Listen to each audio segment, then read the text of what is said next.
Bonjour et bienvenue à la critique exigeante.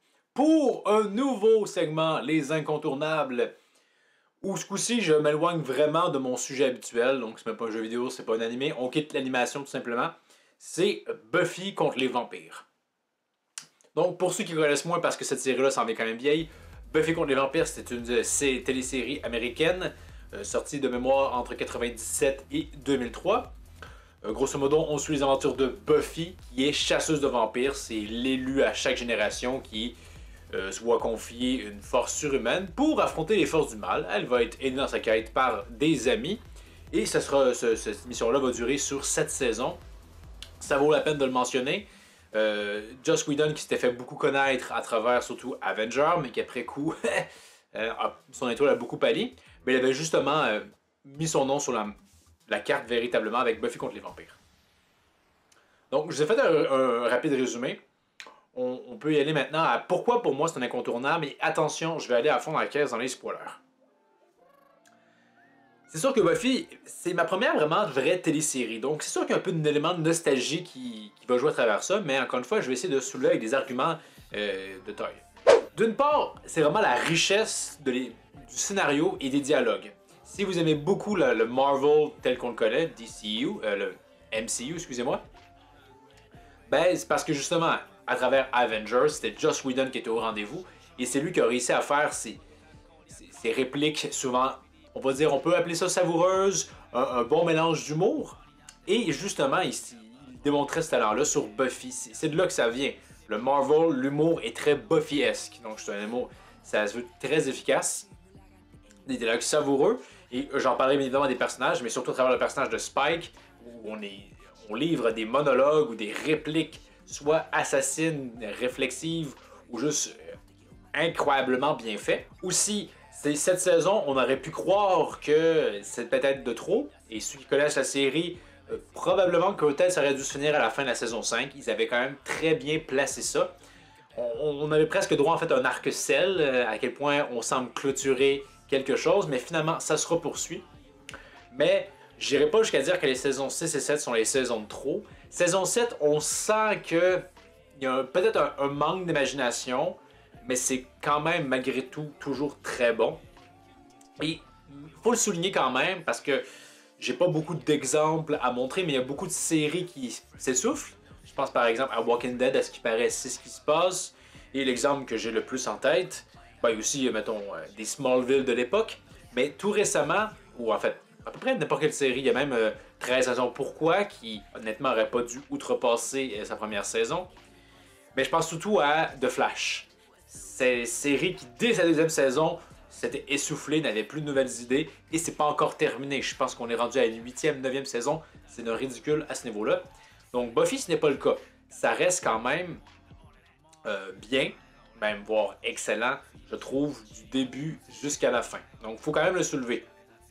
Aussi, c'est une intrigue qui, quand même, parfois peut être surprenante. On peut penser par exemple à la saison 2, hein, ce revirement avec Angel, si vous connaissez. Ben, forcément, on s'y attendait pas beaucoup. De la même façon, voir des personnages comme Spike devenir éventuellement, être un méchant, mais éventuellement devenir une espèce de anti-héros, puis vraiment devenir un héros à la fin de la série. C'était une belle évolution chez le personnage, on s'y attendait pas beaucoup. Également, il y a eu des revirements ici et là. Saison 5, on s'attendait vraiment... saison 6, excusez-moi. On s'attendait vraiment pas au décès de... J'ai oublié son nom! Mais la petite amie de Willow, honnêtement, ça a pris de court. Ça montre vraiment qu'on a un récit qui n'a pas peur de parfois faire mourir des personnages. De la même façon, dans la saison 6, on s'attendait justement pas à ce que Willow devienne la méchante finale. Donc, on a un récit qui est bien écrit, des dialogues savoureux, des personnages somme toute généralement très intéressants, et j'y reviendrai plus en détail pour les personnages. Mais il faut aussi parler de l'univers Buffy, le Buffyverse, si on peut l'appeler ainsi. Ça aussi, c'était vraiment très riche. On sent, je pense, que probablement un travail qui s'est inspiré de mythologie d'ailleurs, mais des démons différents en veux-tu, en v'là. On n'avait pas l'impression qu'on avait fait le tour de l'univers, tant qu'il était encore vaste et plein de possibilités. Et faisons justement du pouce là-dessus. Une des forces de Buffy aussi, c'est que je trouve que globalement, ça a quand même bien vieilli. La première saison, un peu moins, mais les autres, quand même très bien. Parce que dans cette époque-là, on a un peu le début du CGI, d'une certaine façon, dans certaines séries télévisées. Je me souviens par exemple d'une série Xena ou Sinbad où il y avait de la mauvaise CGI. Ici, il n'y en a pas aussi souvent que ça, et c'est très bien. Quand il y en a, on s'entend, ça a mal vieilli. De mémoire, le serpent que le maire Wilson fait à la saison 3 n'est pas particulièrement bien réalisé. Mais globalement, ce que la série va faire, et que malheureusement, de plus en plus, on ne voit pas être fait, c'est qu'il comptait beaucoup simplement sur du maquillage, des costumes. Et ça avait pas l'air d'être bas de gamme, et c'était convaincant. Je veux dire, j'ai en tête toutes les transformations de vampires, c'était vraiment assez bluffant. Loup-garou, de très bonne facture, et des démons, il y en a à la tonne dans Buffy contre les vampires, qui étaient généralement tous bien faits, là. Comme quoi, encore une fois, c'était la vieille façon de faire, et ça marche très bien, parce qu'elle vieillit bien, hein. Ça montre que, honnêtement, j'aurais aimé que Thanos, par exemple, hein, on a eu le cran de juste faire un costume. Peut-être qu'on se dit que c'est chiant parce que ça prend du temps à le faire, mais je trouve que le résultat aurait été vraiment plus probant que ce qu'on a eu. Mais bon, on ne saura jamais vraiment si c'est qu'est-ce que ça aurait pu donner, mais Buffy contre les vampires a très bien vieilli au niveau de ses costumes. Je pense par exemple à Adam, saison 4. Quand même, ça a dû être vraiment un bordel faire son costume, mais ça marche. On y croit. Ça a bien vieilli en dépit que cette série-là a quand même 20 ans au niveau de ses effets spéciaux. Aussi, on peut en parler, les personnages. Étrangement, hein, Buffy est un personnage correct. Hein, elle a un peu des répliques assassines, elle prend les vampires, les adversaires de haut, même si elle vit quand même aussi parfois des problématiques. Mais c'est pas le personnage le plus attachant de la série, je trouve. Si je devais dire le personnage que je préfère, c'est bien évidemment Spike. Personnage qui a traversé toutes les nuances de gris. Mais ce qui est plaisant avec Spike, c'est vraiment un peu son côté terre-à-terre. C'est le méchant rationnel de la série. Ou le gentil rationnel de la série. Il n'hésite pas à dire ses 4 vérités aux gens, même si il est rationnel, mais lui-même est prêt à le dire. Quand il est en amour, il voit plus très correctement les choses. Faisant un personnage rempli de nuances, mais qui, avec son humour assassin, est juste tellement efficace. De plus, Buffy contre les vampires, c'est non seulement, bien évidemment, du fantasy aventure, avec panoplie de monstres différents, mais également des histoires d'amour, et ça vient toujours me chercher, ça. Donc on a plusieurs histoires d'amour, Angel Buffy, etc., etc. Une d'entre elles, c'est Buffy Spike, qui est aussi la relation la plus poussée, parce qu'éventuellement, c'est juste dans une espèce de drôle de peut-être syndrome de Stockholm inversé. Spike sait prendre Buffy, mais bien évidemment, ce n'est pas réciproque. Et éventuellement, cette dernière l'utilise pour passer des frustrations ou quelque chose du genre. Et éventuellement, il y a peut-être véritablement une romance réelle qui s'installe après ça. Buffy qui est un peu touchée par les efforts de Spike pour devenir digne d'elle.